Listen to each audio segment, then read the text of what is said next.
These are 3 red wines that are made from the same grape, but at different prices. The most expensive is a 2011 Honig Cabernet Sauvignon from Napa Valley. Wine Spectator magazine rated it outstanding. And it costs 5 times more than the one on the right. So, does it taste 5 times better?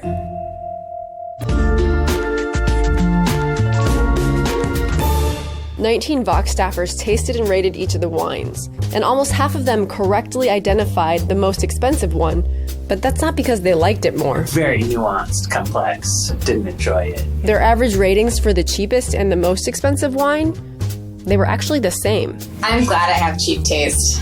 It's gonna make my life really easy. And this is consistent with a 2008 study that compiled 6,000 blind tastings in the United States. It found that unless they had undergone wine training, people didn't actually prefer the taste of the expensive wines. In fact, they enjoyed them slightly less. Yeah, that's really not very pleasant. There seems to be something about wine that can make us feel a bit lost. Kind of sort of an oaky afterbirth.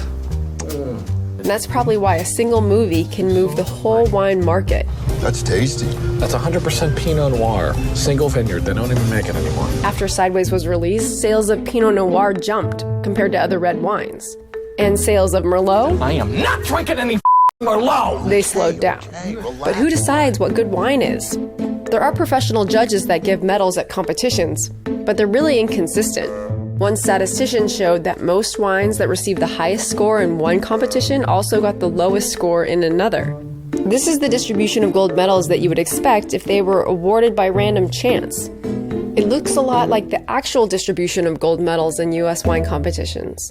That suggests that judges often disagree with each other, but it gets worse. They often disagree with themselves. When surreptitiously given the same wine 3 times, only 1 in 10 of the judges at the California State Fair wine competition consistently awarded it the same medal.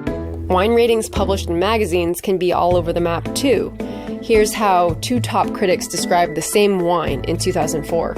A brilliant effort. Completely unappetizing. The wine of sublime richness. Overripe aromas. Remarkable freshness and definition. More reminiscent of a late harvest Zinfandel than a red Bordeaux. One problem is that not all of the wine publications require their tasters to be blind to the price and to the brand. And that matters because people can't seem to avoid associating price with quality. One experiment in Australia showed that people rated the same wine higher when they thought it was $53 rather than $16 or $6.